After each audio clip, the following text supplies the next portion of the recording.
Welcome to Miley Media. Did you know that millions of Ouija boards are sold every year? Some people think just being around a Ouija board will invite spirits in. Other people play with them for fun every Friday night. Let me know who you are in the comments. I want to start out by saying this story is 100% true. I know people will say that to add immersion, but it really is. And this is the only place I knew where to post it at. Do I believe everything that happened actually happened? Not necessarily. I'm as skeptical as you will be, and I welcome any explanation as to how the events that occurred were not supernatural. It could have been an elaborate prank on behalf of my friends, but there are several reasons why I find that hard to believe. Mass hysteria, maybe. Who knows? Anyway, here's the story. I enlisted in the Army in 2009, and I had my AIT, Advanced Individual Training, in Fort Huachuca, Arizona. Pretty much any soldier stationed at Fort Huachuca, often nicknamed Fort We Gotcha, has above average intelligence. Most of the MOSs are required a very high ASVAB score. Needless to say, the friends I made were a unique bunch, many of us gaming nerds.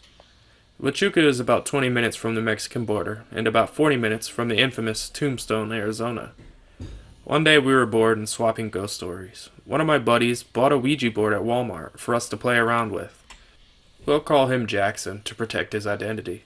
I'm not sure Jackson believed in the supernatural, but when your disposable income to free time ratio is skewed horribly in the wrong direction, you buy stupid shit to entertain yourself with.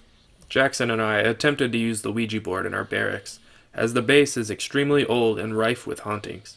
Unfortunately, the barracks we had recently moved to were brand new, so the Ouija board didn't work. Tired of strip clubs and flirting with the Mexican border, we hungered for a unique adventure. I brought up the idea of traveling to nearby Tombstone. Jackson lit up when I mentioned this, as he had heard the story of a haunted house in Tombstone that he wanted to check out. We came to a quick, ghost hunting consensus and invited our buddy Thompson along for the ride. We arrived at Tombstone shortly after dark. It was not quite how I expected it. I had pictured a literal ghost town with a few dilapidated Wild West buildings and the obligatory tumbleweed blowing through the streets. This was not the case at all. Even at night, it's basically a normal town with a few historical buildings and tourist traps. In addition to the downtown stretch, they have a residential area, just like any other small town in America. It was in this residential area that we began hunting for the supposed haunted house. We got to the area we thought it was in, but we weren't sure which house it was. After a few minutes of circling the block, the group decided to take a break and piss. Everyone went separate directions to pee, but I could not find a place private enough, so I didn't go. I was the second person back in the car.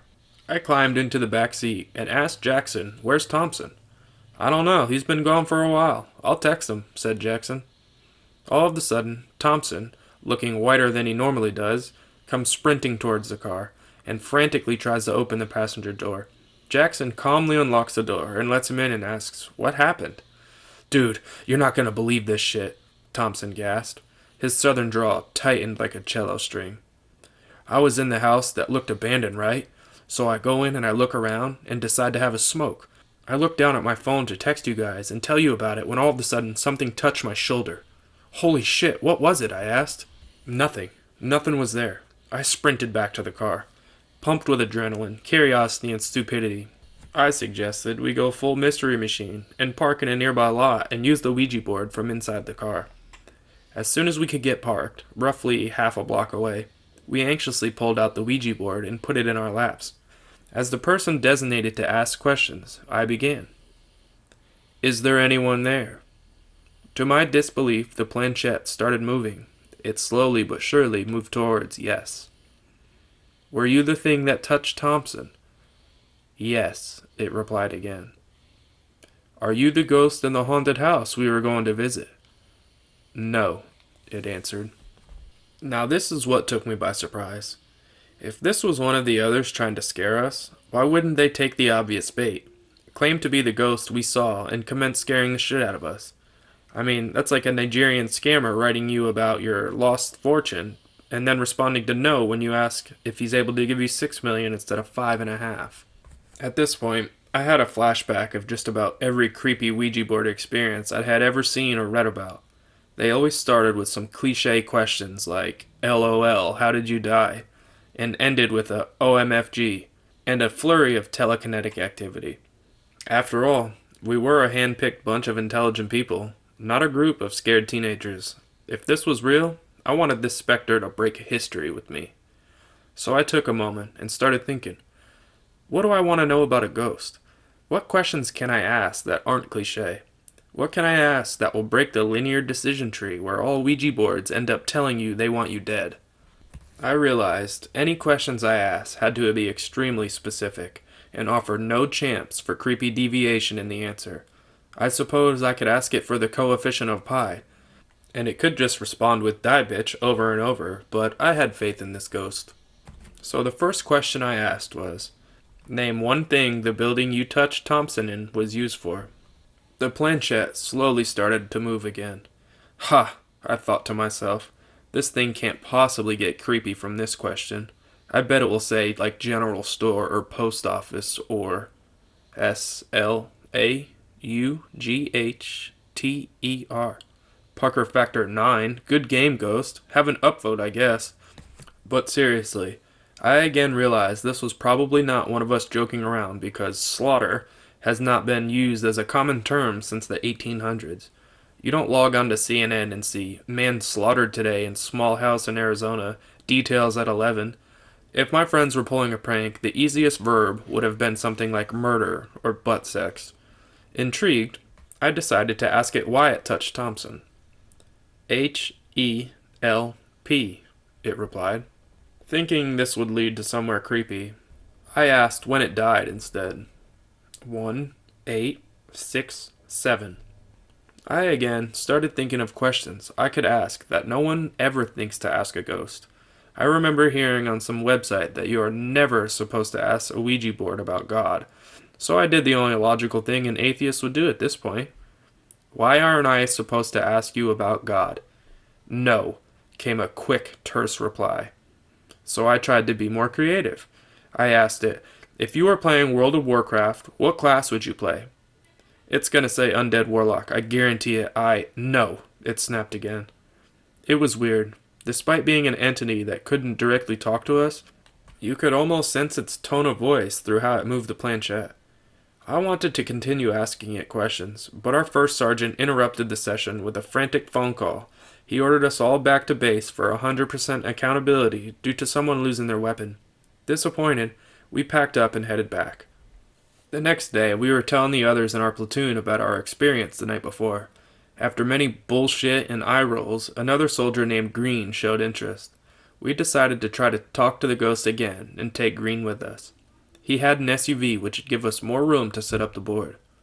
As a soldier, my first instinct was not only to plan our arrival and departure time, but safety contingencies as well. This was especially on my mind after the previous night. I briefed the group in advance that if anything creepy happened, we were better off with a pre-identified plan as to what to do so as to take the spirit by surprise. Our ghost hunting SOP was as follows.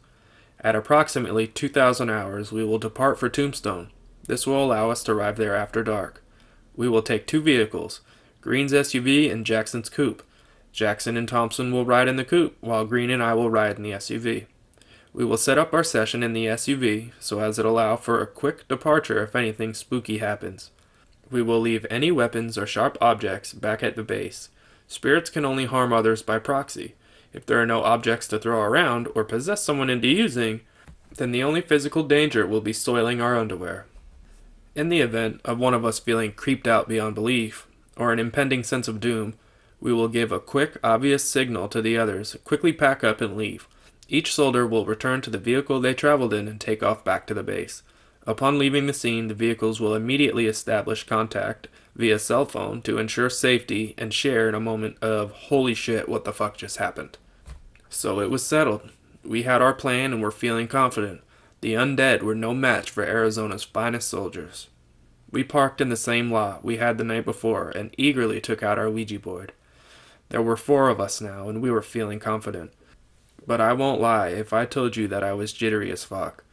Literally everything I knew about life and the universe at this point was challenged by what we had seen the previous night. I felt like the equivalent of someone who discovers a 6-inch tall genie in their closet that can only talk to them. It literally felt surreal, like a movie. Green was especially nervous about being with us, as he was raised Catholic. Though he was no longer religious, he still had strongly ingrained fear of Ouija boards.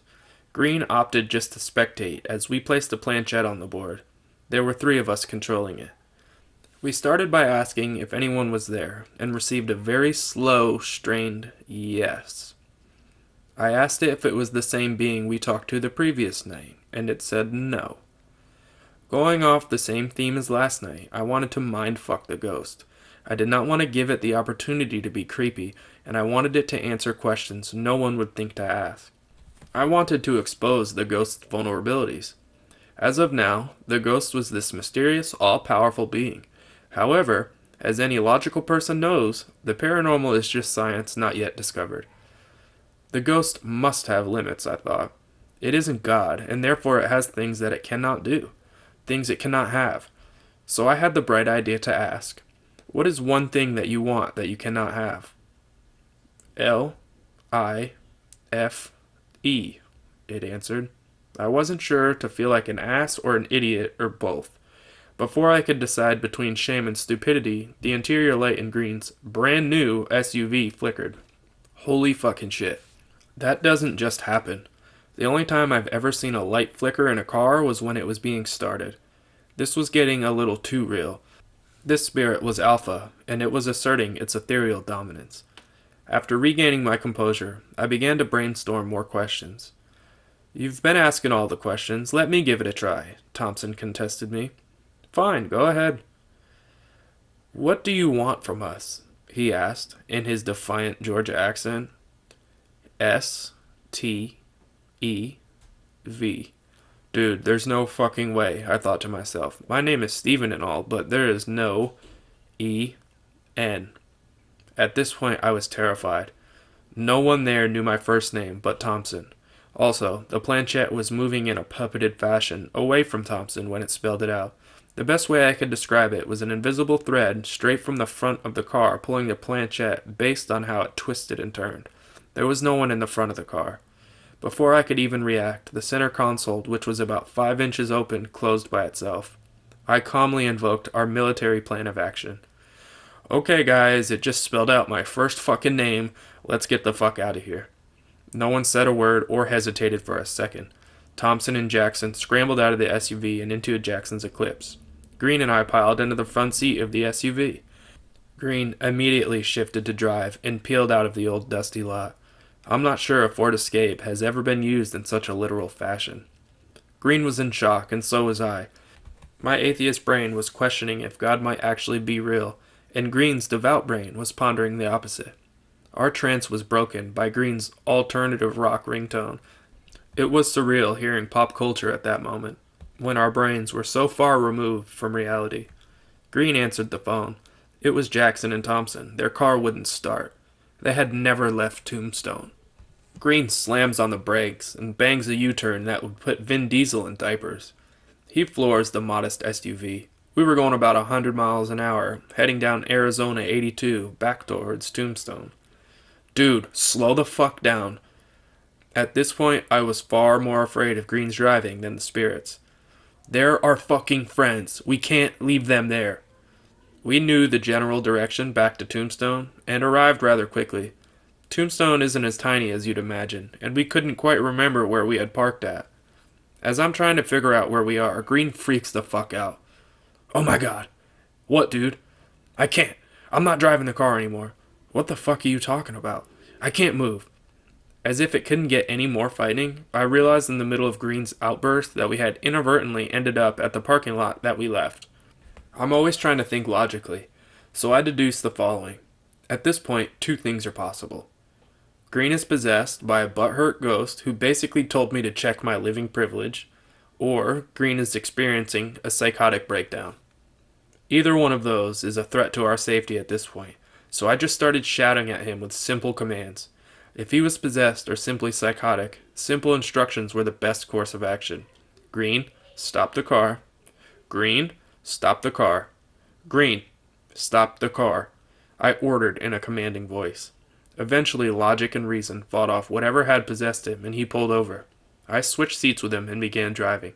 Right after I took over driving, Jackson called and let us know that they were safe and about 10 miles down the road towards the base. Green was still in a trance, but once we got about a quarter mile from ground zero, whatever triggered him without warning originally had left. This leads me to believe that if ghosts are real, they have the effective possession range of a quarter mile. Throughout the ride, we struggled to comprehend what had happened that night. Green told me that he could tell the ghost wanted me, and that it was telling him to drive down an alley, but that he came to his senses in time. He said it wanted me bad, and it wanted to kill me.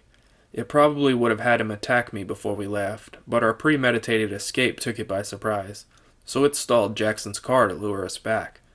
I asked him why it didn't just kill me itself, and he told me, probably because I'm bigger than you and more emotional. You think very logically, and you're a lot harder for a spirit to manipulate.